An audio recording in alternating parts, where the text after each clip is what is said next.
Você acredita que a exploração de petróleo na foz do Amazonas pode prejudicar o Rio Amazonas? Não existe exploração de petróleo na foz do Amazonas, cara. Tire isso da sua cabeça. Outra coisa que é falada errada. Eles falam a Amazônia só para acordar o Leonardo DiCaprio, a Greta e a outra lá, a Angelina, né? Angelina Jolie, que gosta da Amazônia. Para eles fazerem música e vir aqui abraçar a árvore. Não existe. Não existe exploração de petróleo na foz do Rio Amazonas.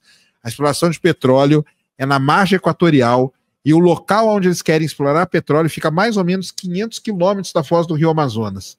Se, por acaso, um erro gravíssimo acontecer, coisa que não acontece há anos com a Petrobras, e vazar algum petróleo, o petróleo não vai para a foz do Rio Amazonas. Então não tem como prejudicar a foz do Rio Amazonas. Não tem como. E outra coisa, não vai prejudicar a floresta também, porque o campo é lá no meio. E se você entrar no YouTube e ver os caras falando numa audiência pública com os deputados, cara, e eu vou falar que eles estão aqui do meu lado, hein? Eles vão me bater aqui, mas é o seguinte, cara. Tá que a 1 quilômetro. 1 quilômetro deles aqui. Os caras explicaram tudo sobre o petróleo na margem equatorial. Um deputado chegou e falou assim: quanto da Amazônia vai ser desmatada? Eu falo, cara, não é possível, cara. A gente tá num país de merda mesmo, meu amigo. Isso é um país de merda. O que poderia acontecer na foz do Rio Amazonas caso acontecesse um acidente? Absolutamente nada. O petróleo não vai para a foz do Rio Amazonas. O petróleo vai para fora. O Greenpeace, cara, passou uma das maiores vergonhas dele na televisão outro dia. Porque o que o Greenpeace fez? Ele soltou boias e uma das boias eles não mostraram. Mas sabe onde que a boia foi parar? Lá em São Francisco. Nossa. Aí teve 2 boias que foram pro Caribe, uma boia foi lá pro São Francisco, porque a corrente ali, cara, ela não traz nada pra foz do Rio Amazonas. Então, fiquem tranquilos, cara. E outra coisa, tá? E tem uma outra coisa pra vocês, tá? O Lully, ele vai aprovar, tá bom? Aliás, já aprovou, tá bom? Sérgio, anos atrás, do governo Bolsonaro, teve derramamento de óleo e acabou com a vida dos pescadores, com navios de óleo bruto. Sim, mas aquele navio lá, ele não tem nada a ver com o Brasil, tá, cara? Aquele navio não tinha nada a ver com o Brasil. É o seguinte, o transporte de petróleo no mundo, ele é um negócio muitíssimo complicado. Existem pessoas, empresas, né, vamos dizer assim, que transportam petróleo em navios que a gente chama de navios fantasmas, tá? Eles enchem o navio de petróleo e saem transportando e vendem aquele petróleo super barato em determinados países. Só que são navios que não têm a devida proteção para transportar o petróleo. No caso daquele derramamento lá que teve, não foi um derramamento causado pela Petrobras, nada disso. Foi um navio fantasma que passou pela costa brasileira, ele estava indo em direção à África, e lá ele rompeu um pedaço do casco dele, o que é comum nesses navios, e vazou petróleo. Grande Marcelão, e aí, cara? Estou decaindo para Hélio de tanta fome. E aí, Marcelão, como que você tá? Tudo bom? Tamo junto aí. O Brasil tá enriquecendo urânio? Aonde, cara? O Brasil não enriquece urânio, não. O Brasil enriquece urânio? Eu acho que o Brasil não enriquece urânio, não. É 5% de enriquecimento, cara. Isso aí nem é enriquecer urânio, tá? Isso aí nem é. Ah, uma pergunta aqui que muita gente está fazendo. Por que que os mísseis que estão sendo lançados lá, eles não queimam quando eles entram na atmosfera? Primeira coisa, porque eles não têm nem velocidade, né? Para queimar, assim. Uma cápsula, ela queima. A Dragon, quando ela volta de 27 mil km por hora. O New Shepard, ele vai para o espaço, mas ele não reentra, porque ele só sobe e ele começa a acelerar, e aí ele tem uma velocidade terminal que é determinada pelas continhas lá da gravidade e tal. Esses que reentram, eles foram colocados, digamos, artificialmente, tudo bem que todos foram também, mas em órbita a 28 mil km por hora, e eles reentram com essa velocidade. O New Shepard, esses mísseis aí, eles sobem, aí meio que param e começam a cair. É isso mesmo. Então, e eles também, eles chegam aí no espaço, mas eles vão tangenciando aí. Tamo junto aí, galera. Eles chegam tangenciando e já entram de novo ali, né? Então não tem esse problema. Mas a imagem, o Jellyfish é a mesma coisa. Aliás, hoje eu postei lá no meu Insta um Jellyfish perfeito, tá? Porque são foguetes, cara. Aliás, o foguete, ele é um míssil, cara. Entendeu? Basicamente é isso aí. O foguete intercontinental, o ICBM, nada mais é, né, do que um míssil, tá? Então, não tem isso. Agora, outra coisa, o pessoal ficava me xingando. eu estou postando da guerra, cara, pelo seguinte, esta guerra é espacial hoje, cara. Esta guerra é espacial, entendeu?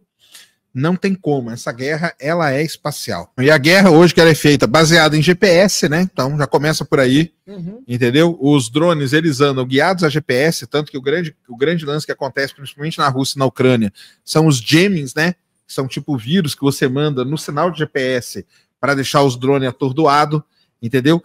A precisão, como que você não viu aquele primeiro ataque lá que Israel fez, que ela colocou um míssil, cara, dentro do quarto do cara, pegou o cara na cama dele, sem quebrar nada. O míssil entrou pela parede e matou o cara na cama dele. Essa precisão aí é a precisão do GPS, entendeu? É a precisão do GPS. É porque a galera mais nova não vai lembrar como que era a Guerra do Golfo. Quando a Guerra do Golfo estourou, ela foi um negócio assim absurdo, né? Que a gente via aquela chuva. Hoje não é mais assim, cara. Hoje as coisas são de muita precisão. Hoje a guerra é uma coisa de precisão. Mesmo porque o quê? As coisas são muito caras, então você não quer lançar uma bomba, um foguete, um míssil, uma coisa, e jogar ele, ter a chance dele errar e você perder não sei quantos milhões de dólares. Você quer que o negócio tenha a precisão para matar um maior número de pessoas, né, no menor tempo possível. Então é isso que essas armas fazem hoje, tá? Então é assim, tudo hoje, a guerra, ela é todinha voltada ao espaço. Os aviões, esses caças aí, por que eles têm essa precisão gigantesca? GPS. Então, assim, não tem como, né, cara? Não tem como. E nós estamos vendo, e as coisas vão ficar cada vez mais baseadas no espaço, cara. Cada vez mais baseadas no espaço, tá? Cada vez mais. Bom, e assim, uma coisa triste, a guerra é triste, mas uma coisa que ela tá mostrando é que a Terra não é plana mesmo, né? Então, tá bom? Numa hipotética guerra entre Brasil e Estados Unidos, basta desligar o GPS. É isso aí, exatamente é isso. Quebra o Brasil na hora. Em 5 segundos. Uma coisa que eu descobri andando lá no Mato Grosso, a Bolívia, por exemplo, você não funciona no Google Maps na Bolívia. O sinal de GPS, os Estados Unidos não libera sinal de GPS para a Bolívia. E como que eles usam aqui? Não usa. Não usa? É terrível, cara, é terrível, não tem isso aí não. E a esfera de Buga? Meu Deus do céu. De novo isso. Cara, a esfera de Buga é o seguinte, pegaram a esfera de Buga e lá tem o símbolo do Naruto. Tomara que seja alienígena, cara. Quer dizer que os alienígenas têm um gosto excelente, cara. Eles assistem anime. Olha que demais, cara. Esfera de Buga, o quê, cara? Buga é meu boga, dá vontade de falar. Ixi. Vou lançar essa aí. Gustavo Henrique mandou 10. Sérgio, o Palmeiras vai chegar longe no Mundial? Não. Aliás, tem uma piada, cara, muito boa. O cara perguntou pro ChatGPT assim, aí ChatGPT, nós estamos na Terceira Guerra Mundial? O ChatGPT falou, tamo sim. Falou, e aí ChatGPT, pra onde eu corro? Aí o ChatGPT respondeu, corre lá pra sede do Palmeiras, porque lá não tem Mundial. Horrível, né? Horrível. Eu acho que o Palmeiras chega nas quartas de final, cara. Eu acho que nas oitavas. Oitavas já caiu, eu acho que quartas, pra ficar mais ainda, mais sofrimento. Eu tenho dado Botafogo. É. Amanhã? Botafogo quem? PSG. Nossa senhora. E sobre petróleo, o Brasil tem chance de ser autossuficiente? Tem. Se explorar aí a margem equatorial, com certeza. Extração e refino? Sim, porque o petróleo da margem equatorial é muito bom. Hoje vendemos petróleo para comprar gasolina. Vendemos, cara, porque é o seguinte, o petróleo da Bacia de Campos, ele não presta, cara. Ele é muito ruim. O petróleo da Bacia de Campos é horrível. Então, por isso que a Dilma lá atrás comprou Passadina. Passadina, a ideia de comprar Passadina era excelente, cara. Você não precisa construir uma plataforma, porque o Brasil construiu uma refinaria, desculpa, não plataforma. O Brasil construiu uma refinaria chamada, acessem aí, uma coisa que agora, quer ver eu ser cancelado? Agora a galera vai me cancelar. Ixi. A maior roubalheira do Brasil, cara, não é nada do que vocês pensam. A maior roubalheira do Brasil está num negócio chamado Refinaria Abreu e Lima. A refinaria de Abreu e Lima, que fica lá em Pernambuco, se não me falha a memória. Ah lá, ó, o cara já escreveu aqui, Abreu e Lima. Abreu e Lima, cara, é a maior roubalheira do país inteiro, cara. É muita gente que ganhou muita grana com a Abreu e Lima. Por quê? Pelo seguinte, a Abreu e Lima era para ter uma planta para processar óleo pesado. Eles fizeram a refinaria inteira, só não fizeram o que precisava. Aí o que a Dilma fez? Comprou Passadina. A ideia de comprar a Pasadena não era uma ideia ruim. Não era. O problema é que foi superfaturado, nós compramos pelo dobro e depois vamos vender pelo 1/4 do valor que ela valia.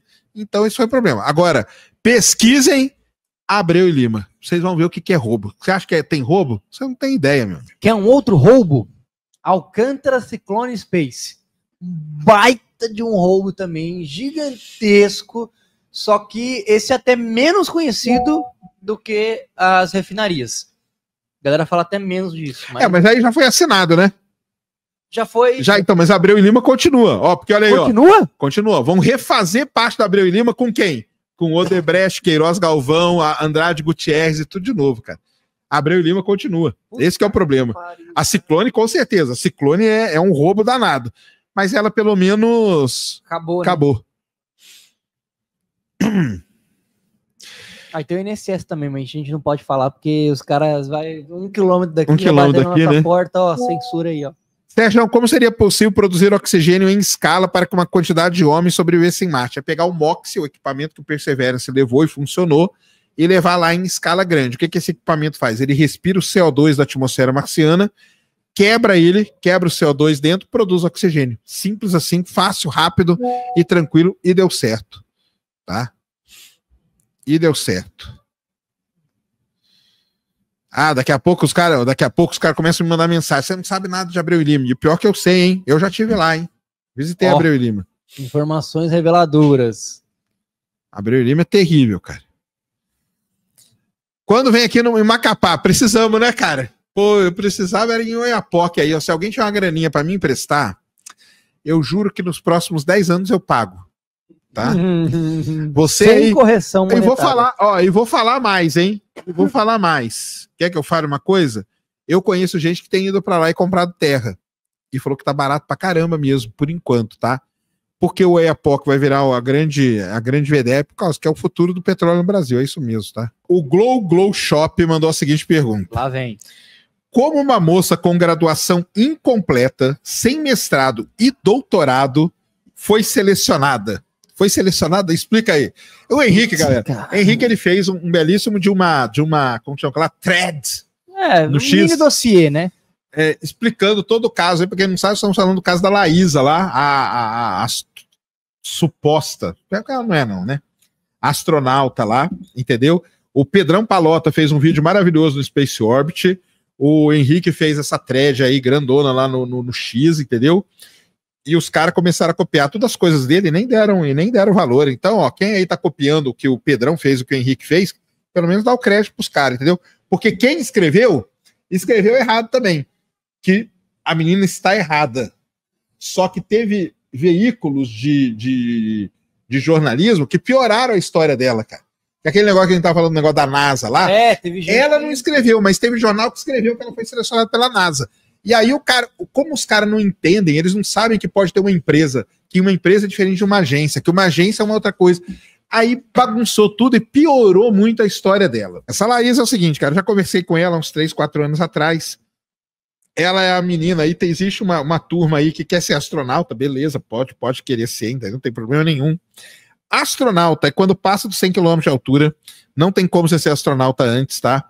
Ela se auto-intitula a primeira astronauta brasileira, não pode fazer isso, isso está errado o que ela está fazendo.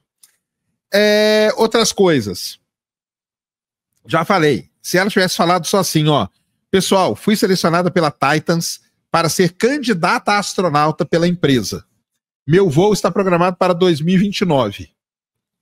Pronto. Estava perfeito. Entendeu? Porque aí, se a Titans voar ou não voar, o problema não é dela. Se o foguete da Titans funciona ou não funciona, o problema não é dela. Ela falou que ela foi. Se ela foi selecionada para ser candidata, tá show de bola, cara. Vai lá e faz o que os caras tiverem. Ou não faz, que se os caras não fizerem, não fez também. Agora, falar o que ela falou está errado, que ela não é astronauta ainda. Astronauta tem que voar na nave, tem que passar de 100 km de altura. Aí você ganha credencial de astronauta. É igual piloto, piloto de carro. Eu não posso falar, por exemplo, que eu sou piloto de caça, piloto F-14. Entendeu? Eu não posso falar isso. Entendeu? Mas eu tenho 3.000 horas de Flight Simulator. Não sou piloto de caça. Então tem essas coisas aí. Fora que todo aquele resto lá que ela falou, que ela participou do Space Camp. Cara, qualquer um participa do Space Camp, entendeu? Qualquer um participa de cursos para qualquer coisa, entendeu? Esses cursos, tudo você tendo dinheiro, cara, você participa. Eu, por exemplo, nunca falei, mas sabe quem que eu já tive aula? Já tive aula com o Mike Brown. Mike Brown é o cara que rebaixou o Plutão, entendeu? Eu já participei de um curso com ele. Por quê? Porque eu paguei e assisti a aula com ele. E aí?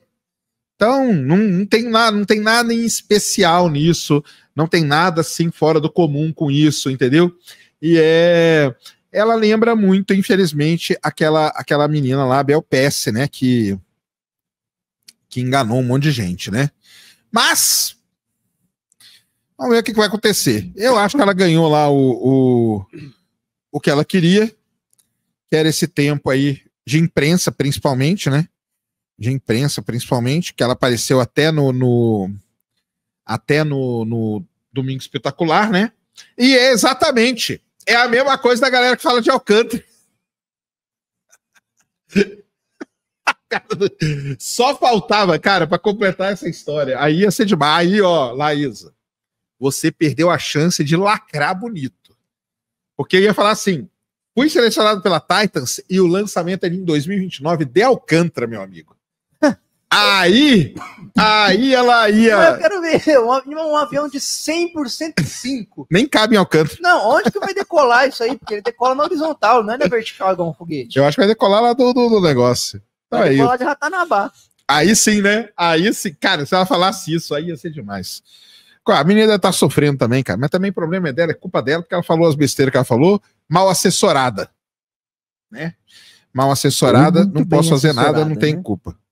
Tá? E você que tá assistindo esse vídeo aqui no Talk Flow, dá pra você virar membro, cara, do Flow agora. É um botãozinho do lado do botão de se inscrever. A gente faz um programa semanal só pros membros. Olha. Então fique esperto aí. Se quiser virar membro, tá bem aqui do lado, é mó merreca, custa menos de R$8, irmão.